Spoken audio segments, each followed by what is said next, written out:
What's going on, people? We are Tottenham TV, back here with another episode of the Premier League SPUR-SPECTIVE, where we're going to take a look at the weekend's games, give a bit of review, and we've also got our Predict the Prem predictions as well, where me and Sim have gone head-to-head, and at the moment, as it stands, it's 89-77 to Simeon, and the way the scoring works is 5 points for a correct scoreline, 3 points for a correct result, and both teams to score 1 point for a correct result. And obviously we've got our star man as well, where we pick a man each week, and if they score, it's 2 points. If they make an assist, it's 1 point. And yeah, let's get straight into it. A lot of toing and throwing this week between me and Sim, but let's get straight into it with the game at Old Trafford. Manchester United against Everton finished 1-1 on the day. Sim went 2-0, I went 2-1, but it did finish 1-1, and the Andros Townsend form continues. Honestly, I can't believe it. And a great goal as well. Did the Ronaldo celebration in front of the United fans, but to be honest, United got to be so disappointed with that result, because Everton without Richarlison and Calvert-Lewin, pretty much and they could have won it as well in the end. And United barely didn't create much. They took the lead just before half time, undeservedly so. And Everton were right in that game. They deserved their point. And United, I don't know where they're going. I don't know where they're going at the moment, because putting in performances like that, that's 2 back-to-back home results where they haven't got the result. So I mean, they rested or dropped, whatever you want to call it, Pogba and Ronaldo for this game, and it really didn't work out well for them, did it? No, they brought Pogba on late in the game, but and Ronaldo and Ronaldo didn't. They rested, but they looked lackluster, looked short of ideas. Yeah, and look, Everton deservedly equalised. A great, nice goal by Andros Townsend with his right foot. But I don't know. I don't know what United are if they're literally going for the title. They might have even thrown it away at this point. Honestly, I mean, all the pundits and a lot of fans already talking like they're already out of the title race. I don't think that's the case, but no, they're not out of it. But 2 really poor results, yeah, definitely, in the home games. You've got to be winning those games. On the way in today, I was listening. Andros Townsend was on Talk Sport this morning, and they were saying on the team coach on the way to Old Trafford, they were all talking about if one of us scores, we got to do the Ronaldo celebration, blah blah blah. And he was saying they made an agreement that they only do it if it's a goal to get them back in the game, or it's a very late goal to win, or claw them an equaliser or something. And he did the celebration, then he said he looked up at the score and it said 60 minutes. He's like, probably shouldn't have He got overexcited. He got overexcited. But I tell you what, Tom Davis will probably be having a sleepless night, because he had a massive chance to win the game and decided to pass it to the guy who was offside, and there was a poor decision in the end, and Everton could have taken all 3 points. So United got to get their act together. They want to get back if they want to be serious challengers for the title. He also said, Andros, on TalkSport this morning, that he was dying for Cristiano's shirt after the game, because he's his ultimate hero, Cristiano Ronaldo.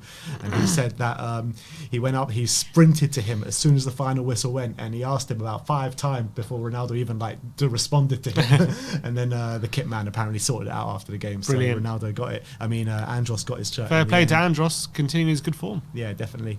All right, let's move on to Burnley against Norwich. I predicted 1-0 to Burnley. You predicted 1-1. It did finish 0-0 on the day. And credit to Norwich for getting a point at Turf Moor. But yeah, you get the points there. You get a point. I get 0 points. Both teams stay winless this season. And Norwich got to think when's their first win going to come. Burnley also, if they can't score against Norwich at home, they've been playing well late, actually, Burnley. But 2 teams who probably frustrated they couldn't get over the line in this one, but I wasn't really watching much of it, but it's a better point for Norwich than Burnley for sure. Yeah, I mean, I don't know who's watching Norwich against Burnley when you got the likes of Chelsea, Southampton on, and some other games as well. But yeah, I didn't watch any of this game as well, and 0-0 kind of reflected what the game would have been like and what it was like.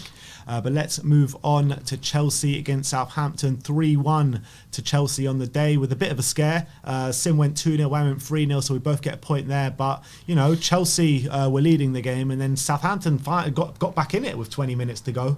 But Chelsea ended up 3-1 winners at the end. Yeah, it was a red card from Ward-Prowse that did it, I think, for Chelsea, because at 1-1, Southampton were well in that game, and it was very, very even actually at 1-1. And they deservedly equalised really when they got the goal. Ward-Prowse slotting it home, but then a red card out of nowhere, such a stupid red card to get, tackling Thiago Silva on the edge of his own box, and with his studs. And it's harsh. It was harsh, but when you're showing studs like that, there's always a chance it'll be a red. And that cost Southampton the game, I think, because without that, they might have got the point. Yeah, and are we finally starting to see some chinks in Chelsea's armour? Maybe, because there wasn't a great performance, and they took the red card for them to get the win, and that's now 3 games where City, Juventus and Southampton, when they haven't had the best of performances. Yeah, you can kind of give them a pass for maybe City and also Juventus in the Champions League, but this Southampton game, they really would have thought they'd get back to flying form, and they did win in the end. They won in the end, but like you said, they had to rely on that red card. And Timo Werner with the goal. Timo Werner getting back got a goal, and he got a goal ruled out for VAR controversially as well. So could have had a couple of goals really. Yeah. All right, let's move on. That's 1 point each for us there. Let's move on to Leeds against Watford, which finished 1-0 on the day to Leeds. You went 3-0, so that's 3 points for you. I went 3-2, so that's 1 point for me. And yeah, I thought this game was going to be flying in with goals, but it just wasn't the case, was it? And Leeds with a 1-0 win. And it was Watford manager's last game. Yeah. And he got sacked. Yeah. Pretty much the day after. Ranieri's They're about to be league. taken over. Well, look, do you know how this is Watford's 6th manager in 2 years. Wow, that's nuts. And they somehow make it work. I don't know. They get promoted, relegated, promoted. I don't know what their long-term vision is with Watford, but it was just literally a manager goes on a bad run and that's it, he's gone, and then they bring another guy. That's how they is, lack of stability. But they haven't even been that bad this season. Yeah, I mean they really haven't. I mean results-wise, performance-wise, I don't know, but results-wise, hasn't been that bad, has it, for a club probably only looking to stay up? What are they, 14th? Before at the moment they're 15th, but before this weekend they were floating around like 12th, 13th. So like it was only 1-0 side. I mean, that's not. But maybe they had lack of threat. I didn't really watch the game. Maybe it was that bad, but it'll be interesting to see what Ranieri can do with those lot. But Leeds getting their first win of the season, and it was only 1-0, unfortunately for them, but it was good. It will probably give them a bit of confidence now to start playing again, because they've had a pretty poor start to the season. But sometimes you need that first win over the line, and you're gonna kick on a bit. Definitely. All right, that's points in the bag for both of us. That one, you getting 3, I getting 1. Let's move over to Wolves against Newcastle. Finished 2-1. You predicted 2-1. I predicted 1-1. And 5 points it goes to you for this weekend. You seem to be running away with it a bit. 20-point gap now. But Wolves pulling through, and Raul Jimenez really putting in a great performance with 2 assists. And Hwang with Hwang 2 goals. Really yeah. 2 nice goals as well. And he's turning out to be a real find for Wolves. And since he's come into the team, he's got a few assists and a few goals as well. And he looks like he's a good player. Newcastle, I think they scored their only shot on target, so like we got a bit lucky there. But Wolves again showing what a decent team they are by dispatching a Newcastle side who were unlucky not to get a win last week against Watford. So decent win for Wolves, and they'll kick on from that. I think first win at the Molineux as well. Bruno Lager doesn't seem to be doing a bad job. Yeah. Not the greatest job, let's be honest, because of the results. But I think that the way they've performed on the pitch, you can say he's doing a good job with that. And Traoré didn't start as well. Didn't play, I don't think. But finally getting a win at Molineux, like you say. I mean, when it was 1-1 just before half-time with when Jeff Hendrick scored that goal, I was like, that's too early. That's way too early. We needed a last-minute equaliser from Newcastle if I was going to get anything from that game. But look, credit to Wolves for getting their first win at Molineux, and let's see how they go for the majority next to this how the season continues. But let's go over to Brighton against Arsenal. Finished 0-0. You went 2-2, so you get a point now. I went to 2-1 to Brighton. And you know what? Brighton should have won this game. Brighton were all over Arsenal for the majority of the game. But the longer the game went on 0-0, I felt Arsenal could have nicked one, and I thought they were going to nick one. But luckily they didn't. Yeah. Brighton, it shows what a structured team can do, even with inferior players, because Brighton, tactically and just structurally, looked so much stronger than Arsenal yesterday. They just all over the pitch. They looked, their pressing was really strong. They barely gave Arsenal a chance, but Arsenal pretty much had one chance all game through Smith Rowe. But Brighton were a much superior side, and they'll feel aggrieved they didn't really create too many more chances with the possession in the territory they had, which was probably frustrating for them. Tomiyasu didn't have a great game. for Arsenal, and maybe a bit back down to reality for them after a great North London derby win last week. Yeah, the thing is, I was always saying about Arsenal the last couple of weeks. Yeah, they put in some good displays over the last couple of weeks, but they've played Burnley, who haven't won a game this season. They played Norwich, who haven't won a game this season. They played Tottenham, who just weren't at the races whatsoever in that game. So I always thought it was papering over a few cracks, and I feel like the game against Brighton showed that still a bit. Got a draw. I know they still got a draw, but balance of play, Brighton smashed them and should have scored at least 3 or 4 goals, literally. That's what I genuinely believe. So I think that this game has brought them back down to earth a bit, and hopefully. Well, their best player was Ramsdale, wasn't it? Ramsdale. Well, yeah, it just shows. I mean, like I said, Brighton definitely should have got more than a point in this game, and Arsenal showing their true colours, really. I really thought they should have lost the game. But let's move on. And before we move on, 100 points, Sim. 100 points. The first to 100 point. 21 points ahead of me. Absolutely disgraceful stuff from me. But let's see where we go for the remainder of the fixtures. Tottenham against Aston Villa up next. Palace.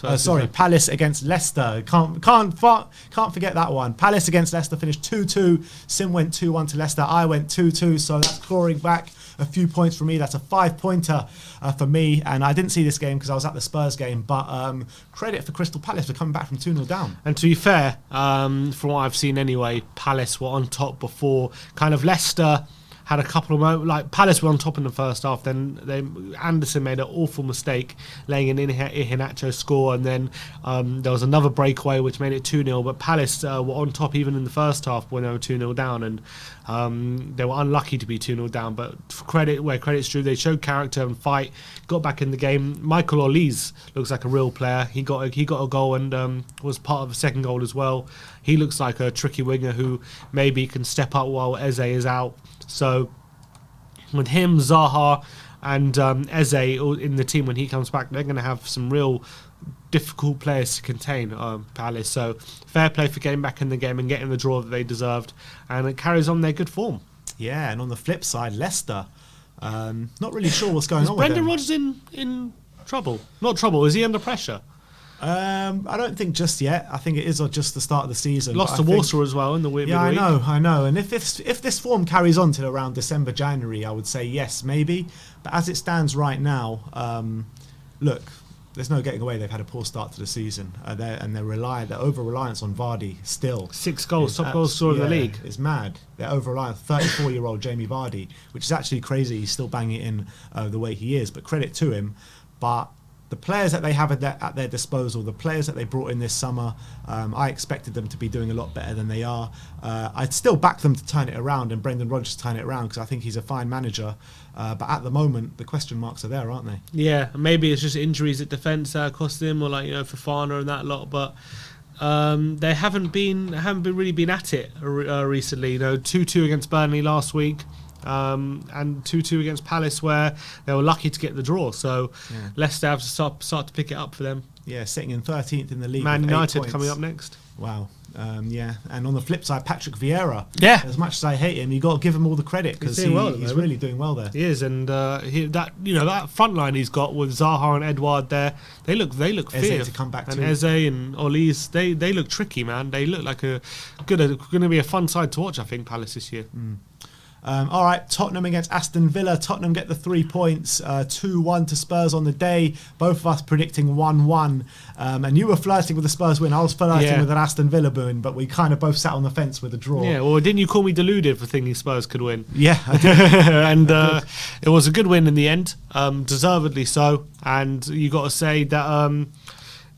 great to go back to winning ways, and I think that Spurs was a great victory, and we attacked really, really well, and Villa struggled to contain our front line, and the only disappointment was it wasn't by more. Yeah, I mean, I called you deluded for being confident that Spurs would, not that we would actually win, but look, we both get 0 points for this one. much to our disappointment because we'd always want to predict a Spurs win.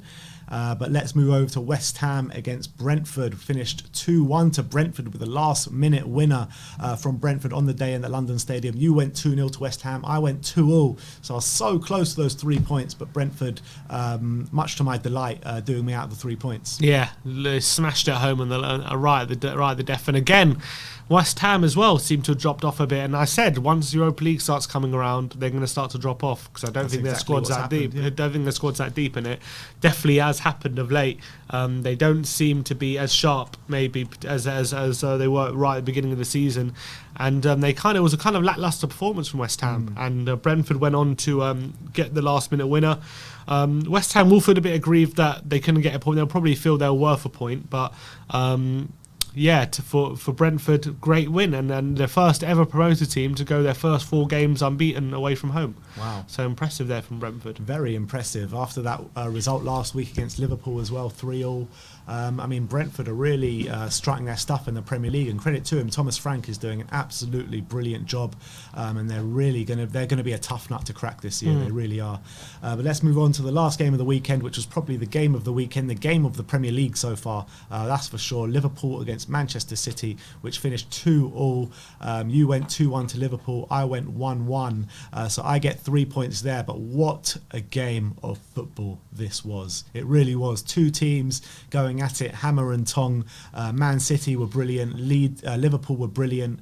And you got to say, the 2 games of the Premier League so far, both involving Liverpool Brentford, and Liverpool Man City. Yeah, we back to back. And Liverpool, they really are a great team to watch. And every time these 2 teams come up against each other, it's always a brilliant game, isn't it? Always a brilliant game. Mo Salah was one of the goals of the season as well. Mo Salah, I'm telling you it right now, Mo Salah is the best player in the Premier League right now. Definitely. No one can touch him. He got a goal and an assist, and the goal he scored, I don't know how he did it. He had about 4 players around him. He's like jinking in between Mo 4 Salah, of them. your little dancer. And with his right foot as well, to slot it home from that tight angle on his right peg, shows the quality of the man. And people were questioning last season whether he wanted out and whether his heart was really in it.